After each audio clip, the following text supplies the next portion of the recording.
Good morning, glad you're here. First of all, I'd like to introduce Treg Silkwood. He's the master glass blower and glass artist that helped form these beautiful pieces of art over here. And I'm Mike Treg. And I'd like to give you a little history of how we got to this point. Back in the fall of 23, I got a call from Mike Seeliger. And he said, well, you know, Houston's coming up, and it would be great if we could produce a little commemorative piece for that show. And, you know, and I said, well, great, make a little trivet, that'd be sweet, you know, pump it out, no big deal. And I said, sure, we'll do that. And then I get another call. He said, well, I've got another idea. And, you know, since you guys blow glass, it shouldn't be a big deal. I went, okay.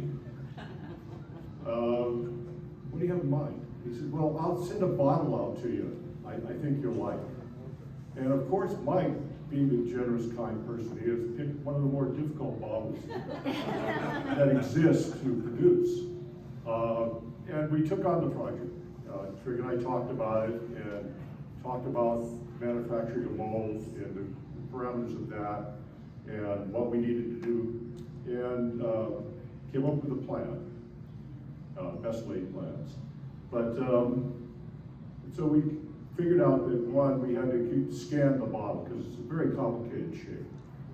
And so I went into this guy's lair in Saratoga, California. It's a little creepy, but he, you know, he says, you know, I'm registered for the federal agency and everything like that because I can make stuff you're not supposed to. And I thought, oh, sweet.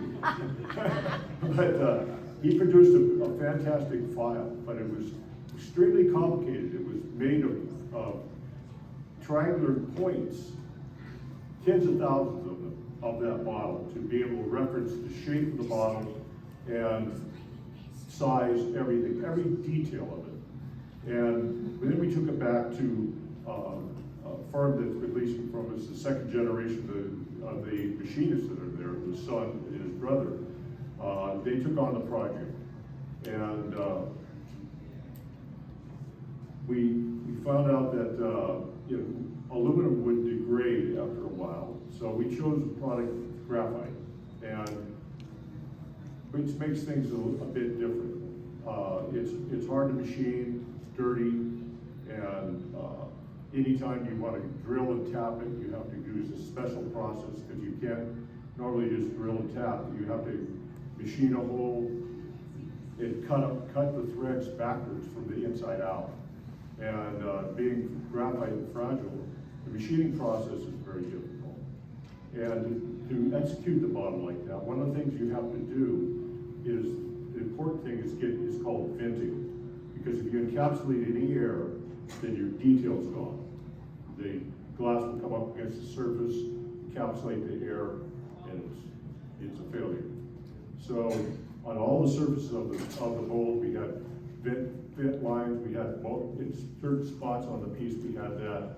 And then we had to come up with a design for actually the hinging system of it. Because it's actually a three-piece mold. There's a base which has a detail and fitting holes in it, and then the two sides come together.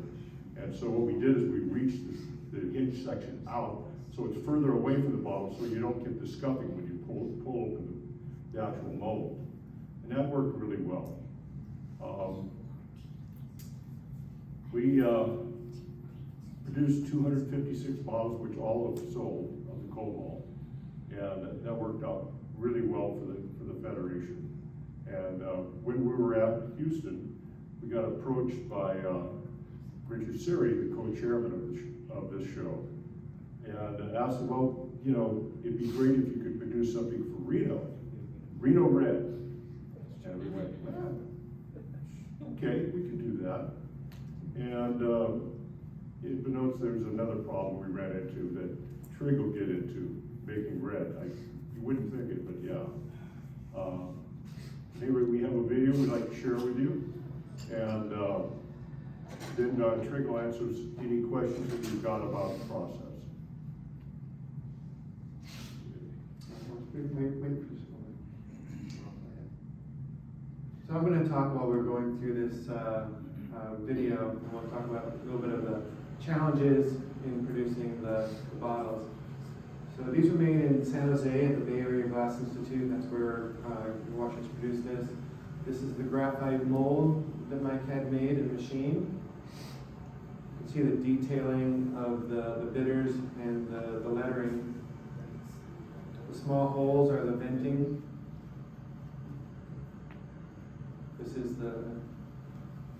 This is a public access, nonprofit public access studio in San Jose. Simple rudimentary tools of the glass blower. These haven't changed in 2,000 years. We preheat the irons before we get the glass out of the furnace. The glass comes out around 2,150 degrees. At this time, it's more like honey or molasses. It's clear glass that looks yellow just due to the heat. We do cool the irons down, they do heat up. You learn very quickly in glass blowing where to touch and where not to touch. In order to get the color for these bottles, we use what's called frit, which is crushed up colored glass. This is a cobalt glass made with cobalt oxide that we melted in, and I think we did 2 or 3 rolls for the cobalt. It comes in a powdered form, a granulated form, or even like a large chunk form. Most studios today operate with clear glass, and then we apply color to that, where historically they would have been melting furnaces full of blue glass, whatever color they were making the bottles out of.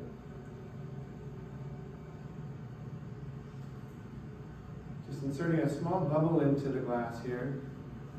I actually trap the air with my thumb, and it heats up, expands. So we do this in a couple different layers of glass. You can only get so much out of the furnace at one time. So we're getting encasing the color and getting enough glass for the bottle form. After cooling the rod, I'm going to use some cherry wood blocks, which are hand tools that are soaked in water that are going to skin up the glass and shape it up. We'll get into that in just a moment.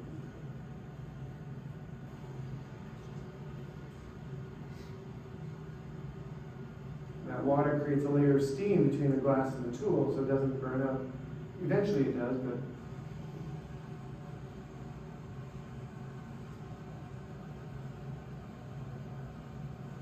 the metal table here is called a marver. It cools the glass, chills it, and then I'm heating what's called a glory hole. It's a heating chamber that gets the glass soft and malleable. Getting glass soft enough to be able to flow and to get the detail of the mold. Drop it in.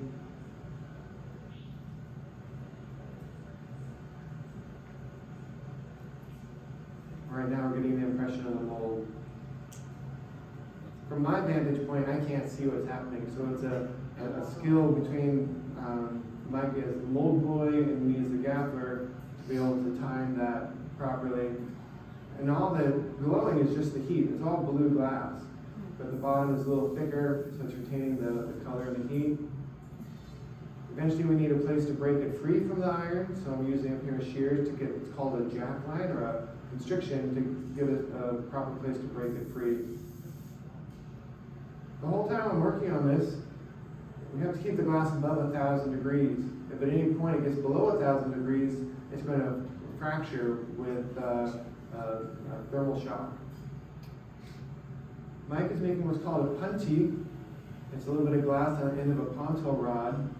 That glass is going to act like a glue, and it's going to stick to the bottom of the bottle so we can break it off and turn it around. Often in factories they use clamp rods or clamp-on rods or punties. So if you see a bottle with a ponto mark that was a little bit broken off the bottom, they did it in this process. Small bit of water to stress the point of connection to the pipe, and a tap will break it free. The whole time we're turning to fight gravity. Anytime we stop, you're going to find that the piece goes to the floor. Now, oxy-gas torch is a modern addition to this process. We're going to be adding the lip wrap to this now. So it's an applied lip.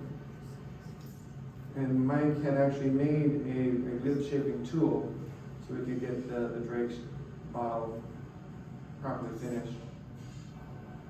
So this is getting more of that brick color onto the lip wrap. So we melt it in and then applied.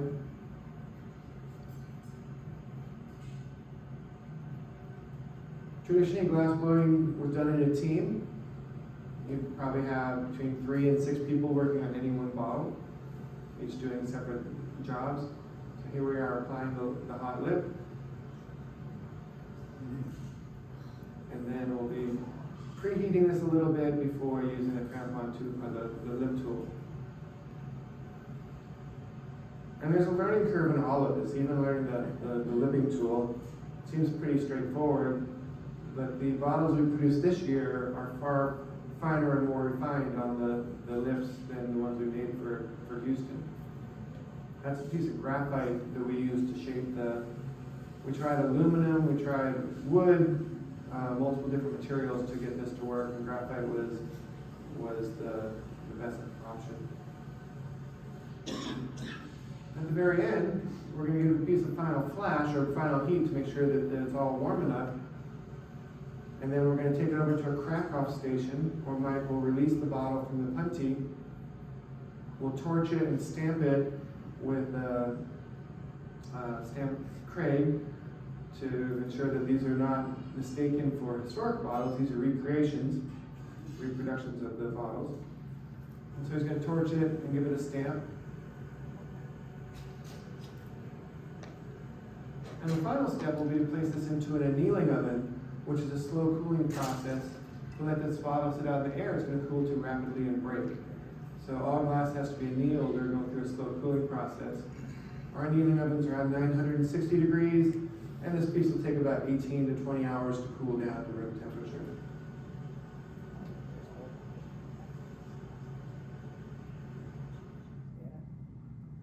And here's the finished bottles. Wow.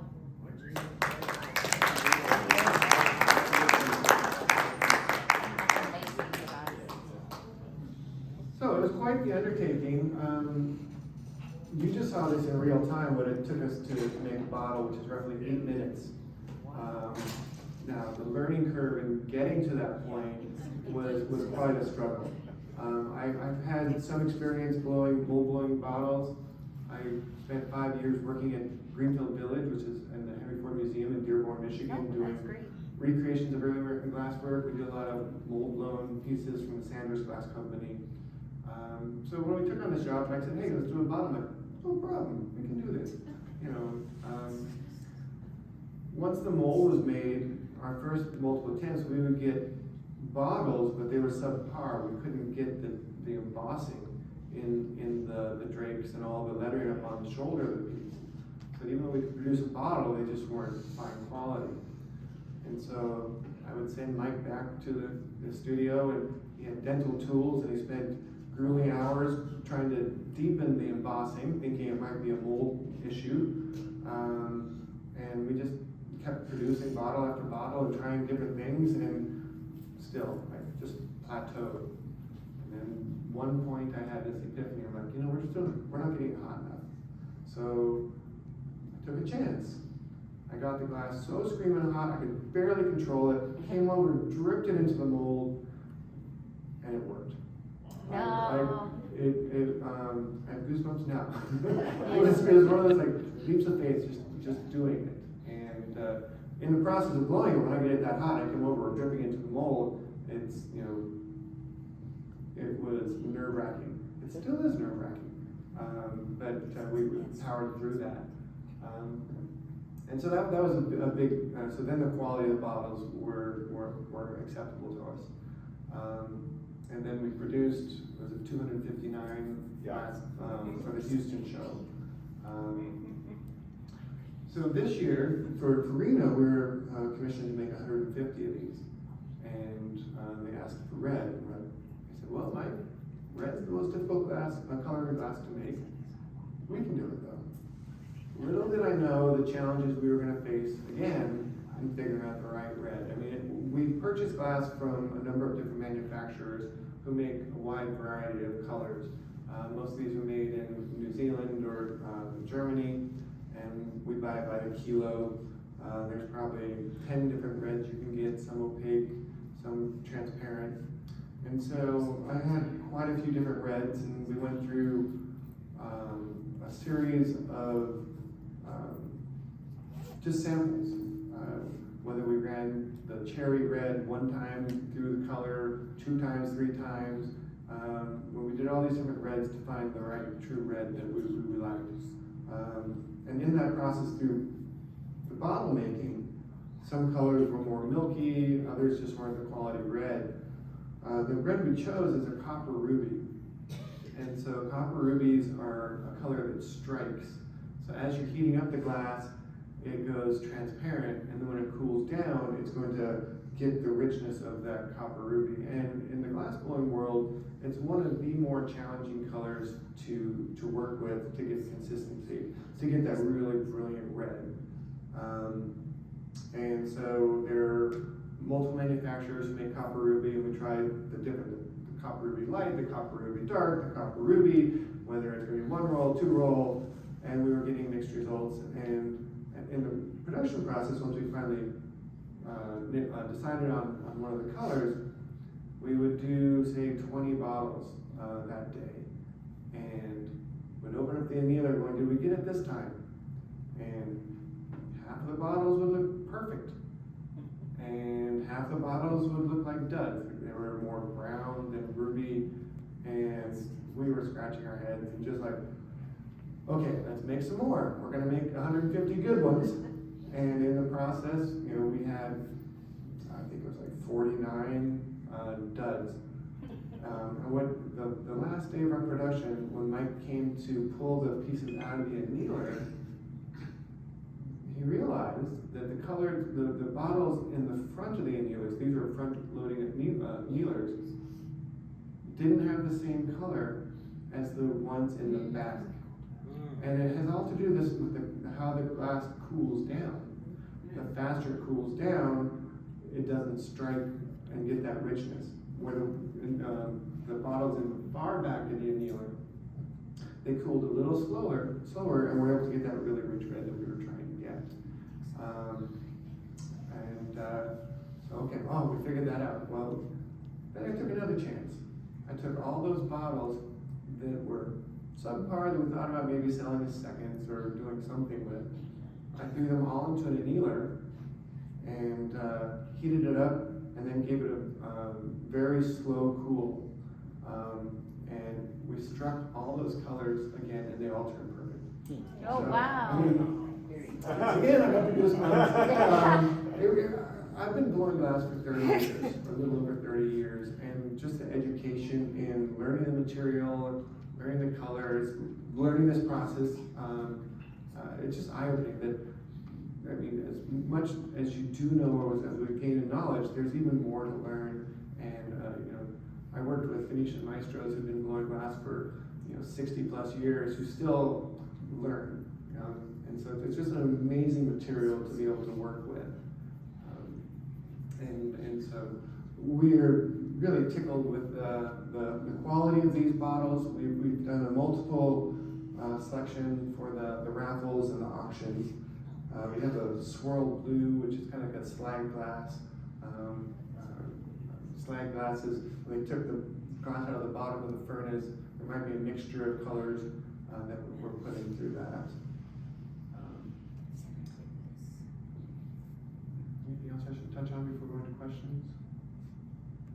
The red ones will be for sale. Oh yes, the red ones are available for sale, first come, first served. And so, check us out. And then tonight, the purple will be at auction at the dinner awards show. And the other 2 are raffle bottles. And your 1 raffle ticket will get both of the bottles, I believe. That's how it works. Where do you buy the raffle tickets? At the show, At the but show? as soon as you walk in, the table just to your right, the corner Okay, right there. because that's what I was gonna look You for, see, yeah. you see Treg and me standing there Oh, okay. in regalia. Okay, great, okay. Where can you buy the red ones? We'll be at the show. At the show, they'll be available. How much are they? All those bottles will be available. How much are they selling for? $250. $250 a piece. I'm gonna play this video while I field questions because I think it's cool just to watch it once you've seen it once. Ooh, look at that. So in the old days, they used cast iron, were they for molds? So traditionally, cast iron was made, what molds were made in cast iron, and it was like the turn of the 19th century that, you know, the mold melted glass, mold made glass really revolutionized the way glass industry was producing glass. And it was cast iron gave them the similar patterning to cut crystal that was very fashionable at the time. And so, yeah. Is there a way to turn the volume down or off on this? Well, I could probably mute that. Control there. There you go. perfect. So yeah, cast iron, and even factories today they use cast iron. Graphite we chose because making a cast iron mold and the molding process and the casting, probably going to look at $10,000–$15,000 in producing that mold. So we thought, oh, we can just do it in graphite for much cheaper. It wasn't really the case on that. Mike was generous to get that mold made. I see. So, but with the cast iron, they would have probably done it, they would use, you would have used the original bottle as a jig and then done a sand cast. Correct, probably sand casted and things cleaned up and finished, and they're durable, they last for a lifetime, they never degrade. They do wooden molds that are turn molds that will change. You can probably get 100 to 200 bottles before they distort too much. But yeah, cast iron was definitely the material choice. Probably would have been easier to put holes in it for venting, for example, than the graphite. I mean, you have to drill a bolt, but graphite can chip, and so just Yeah, interesting. yeah. Two questions. How did they modify the molds, the cast iron molds back in the 19th century? I mean, how would they? How do they modify it? Yeah, how would they modify it? Got a misspelled word, you need to fix the mold. How do you do that? So, in my mind, the molds are cast and made. As far as modifying them, you make a new mold if you wanted to change it.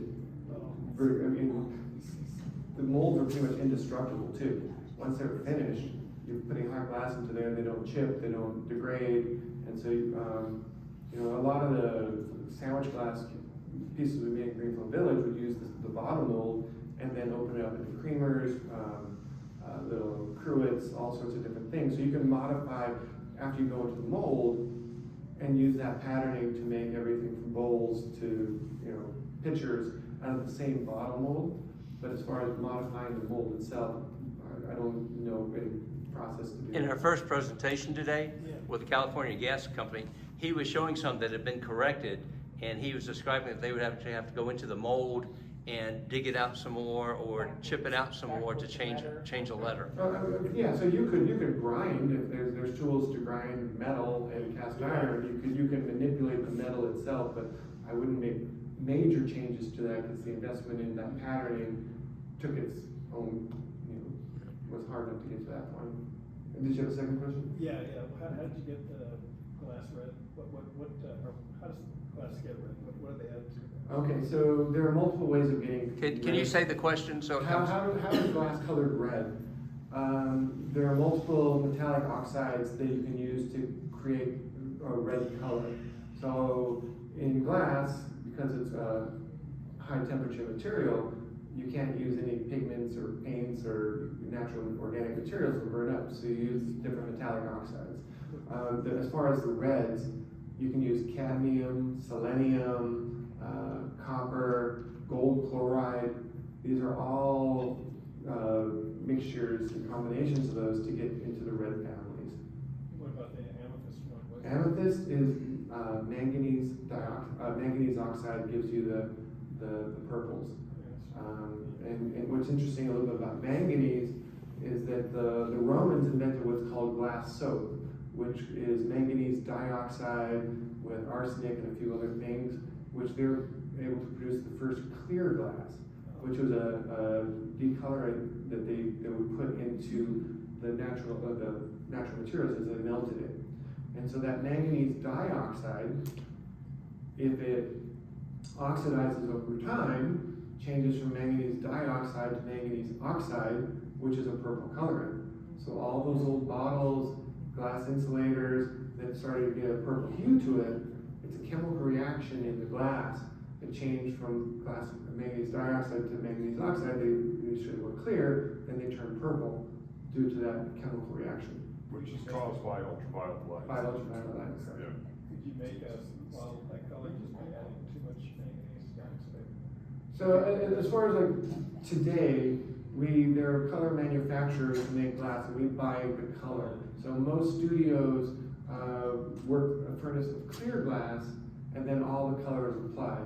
However, when I was at Greenfield Village, I was the mix master, so I was mixing the natural, the metal oxides with the batch, which is the unmelted glass, and making all sorts of different mixtures of colors. So you could customize and make a wide spectrum of colors if you have a base knowledge of what the metal oxide is going to give you in the end. And Did you use the same mold for the blue and the red bottles? the same mold for all of these. So we have All one of mold them, yes. that was made for the drakes, and then all of these were produced out of that one mold, correct? And also, do you know what the weight is compared to your bottles to the originals? The weight? I personally don't. Very similar. They're very similar. When we first started production on blue, we were using a little too much glass, and there was a heaviness to the bottles. As we've gone through the process, we've refined, how much glass you actually need. One of the challenges is that these corner points would get thin. If they get too thin, they would break. And so when that glass is dropping so quickly into the mold that it blows out, that they would break. And we became pretty proficient. We were about 90% proficient, and any time we were working, we'd probably have, 10% break. So if we were making 20 that day, 2 to 3 of them break, just in the process of getting too thin, not getting too cold, for whatever reason. In fact, Mike. Just a comment, the ones that were broken or that were cracked were sent out to Richard Carney, and he's made a great window, and it's also going to be in the auction at the banquet this Friday.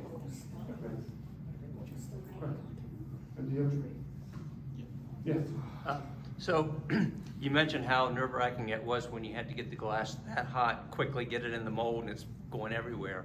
How do you think the guys, 150 years ago were able to get the kind of impressions and strikes they were getting? Were they heating the glass up as much as you had to do? Do you think that was the only way they got from here? So there are no YouTube videos of these guys working. We should find those. We basically had to do our best guess for how they were able to achieve that. And some of the bottle books I've looked at, they would have different stages of production, and they would start with somebody who would make I don't know what it's called, the starter bubble with a little bit of a neckline, and then somebody else would heat it in and go into the mold. I don't know the softness of their glass. Different bottle glasses are stiffer, so they'll set up faster. Others are softer, like lead glass that has a really long working time. So if the glass they were using had a longer working time, they could have blown it into that impression. It wouldn't freeze up so fast as the glass I'm working here. So there are multiple facets to putting that bubble into the mold. For our particulars of this situation with the glass we're using, this is how we solve that. So I don't know historically how they did it. I wish there were videos or something for me to watch to kind of glean that information. I mean, it's been a lot of practice. They had it streamlined so they could do it, but it was a team, so they would pass the first person would gather the glass and make a bubble, give it to the next person. He didn't go into the mold. The other person would then break it off and apply the lip. Another person would take it away and put it in the annealing oven. And all those were specialized little jobs. So I have some guesses, but I honestly, I don't know. Yeah. Now, the other thing I wanted to ask was, it looks like a real balancing act when you're turning the bottle at the same time you're applying the lip. How physically exhausting is this? I know you got to do things quickly before they set, so it's not like you have to hold it for an hour, but how physically exhausting is So this? it's like packing rocks on the end of a shovel all day long. Plus, you're in intense heat, and So it is pretty physically intensive. And these are relatively small as far as the glass work that I work with, as far as scale and weight. But it's the speed. So once we got started doing the molds, we would just work solid pretty much. Maybe take a break or two in a 4-hour shop to get as many as we could do in that time. But it's pretty arduous and intense. But it's fun, you got adrenaline going, and it keeps you going. And then when you're done is when you feel the exhaustion. Yes, in the back. Yeah, just thinking about the strength of impression question, just prior question. It would seem to me that the original molds, if they were iron, they were heating those iron molds up to an extremely Correct. high temperature, whereas the molds you're using weren't preheated to such a high temperature, and you had to get the embossing you needed, you had to increase the heat on the molten glass to get there. So it seems to me that the way they did it was by having the heated iron molds fired up in advance. And I think that a lot of times when you get a bottle that you go, gosh, I wish it had a better impression. I think I've always been told, oh, it was probably a cold mold. Right, end of the run, the glass does transmit heat into the mold, but initially they did heat it up, and we were concerned about heating the mold up, the graphite, the integrity, handability, all that stuff. So we chose not to do that. Thank you very much. I believe that because they did heat the molds up, they were able to get those impressions. At Greenfield Village, we did glass pressing as well as mold bloom work, and we preheat the molds to like 600 degrees before doing any of the glass pressing to get the fine impressions. Yes. In Treg, based on that same thought, I'm assuming, looking at all the bottles that you folks produce, there's a little bit of whittling in almost every one of us. And I'm assuming that is because the graphite would retain the heat like the cast iron after each blow.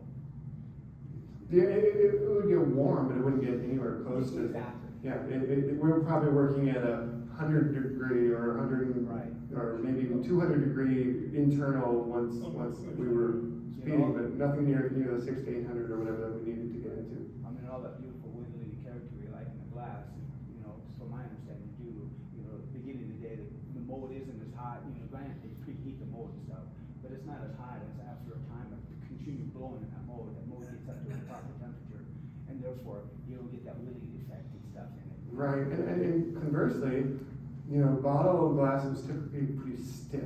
So it would go into the mold, get the impression, come out, and not move at all. And our glass has a longer working time, so after we went into the mold, came out, you could see it twirling and moving, then even using a flat wooden paddle flat in the bottom, there still could be some distortion because of the heat that was maintained in the thicker portions of the bottle. Yeah. So follow-on question to those two questions is, in that you made a discovery to superheat the glass to maintain color. I noticed how you dropped that sort of molten initial blow into the mold. Wouldn't that glass be more prone to sort of slump right to the bottom and give you a very thick base? How did you avoid that? Okay, And then so the second question is, your bottles aren't hammer whittled. I mean, could you achieve a hammer whittle effect? Not really, because of graphite. Hammer whittle? Hammer whittle. It's early morning glass going into a cold mold, but because you're graphite, not cast iron, you can't probably achieve that effect. Well, if you actually look at the mold, you'll see that it has whittling in on the panels. All the panels are whittled. Oh, I see, so the mold is made It to. was made to match what the bottle Okay. was originally made. So it So was an that intentional definition thing was there. part of that scanning, and so that's actually indicated to the bottle. Okay, so the mold was cut with. The mold was cut exactly with that bottle that was produced in 1860. So And then so prior to blowing the bubble into the mold, I had to do blow a more or less even bubble that was blown through the bottom of the bubble. So I had, and this was part of the whole discovery of how to get the shoulders thick enough without the bottom being too heavy. Right. So I blow through the bottom because gravity is going to pull the weight down, and this is going to stretch up more near the pipe and thin out more. And so having to get the the shape, the temperature, the distribution of the glass, all set up. Then there was, after I'd blown that bubble, I'd give some wigwags to get some gravity to let it stretch.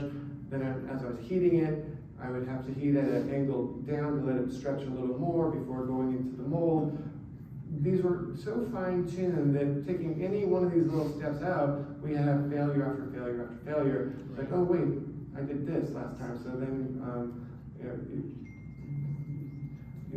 we were experimenting with making some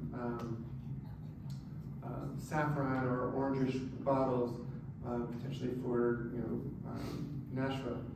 And we put color on the outside. So instead of just color that was case, we put color on the outside. And we went into the studio thinking, oh, we know what we're doing. We produced, 300 of these bottles already. We know exactly what to do. And in that first morning, trying to do this, changing up the colors, making one small change, we broke like 8 of them right off. And it was like pulling our hairs out. Like, why one small variable changes can change the whole operation, even with like 30 years of knowledge, 300 bottles, got the process. Not anybody could walk in and just do what you just saw us do. And so, yeah, it's amazing what we're able to achieve. Question for you here. Back in 1974, a group of collectors got together and created the Historical Bottle Collectors Guild. And they contracted going in Illinois to have 4 bottles. The intent was to blow 4 copies of rare bottles a year. And through that process, obviously, the master blowers or the guys that were working with Owens to blow these bottles on behalf of the contract, they obviously had the same problem. They had to ramp up and learn skill sets that they long lost. Mm-hmm. And so anyway, they had a lot of problems. And did you folks kind of do any background research into trying to learn what their issues were, what they discovered, in order to help your knowledge process to make the process a little easier? Was that any benefit at all to you? And so the question was, there was a group of glassmakers in 1974 who wanted to make historical bottles, a set of historical bottles for them a year, and had to relearn lost knowledge. And I saw some of those bottles in Houston, I think, and basically it was too much of a challenge for them to produce more than just a handful of them.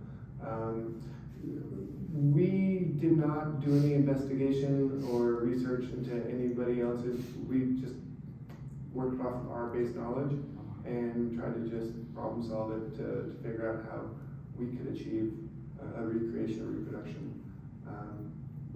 So no, we didn't do any other research. It was interesting in that whole process. They pre-sold, the orders for these, so they're committed to filling orders, and that's what broke them.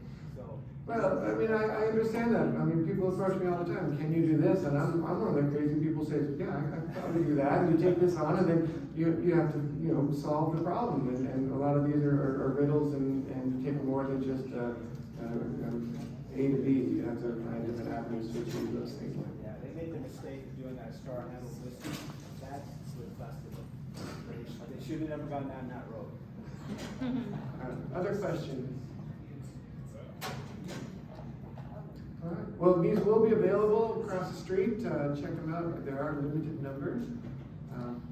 There's this lovely lady next to me that is wondering if you have any of the drinks in teal, or any sort of anywhere. Not at the moment.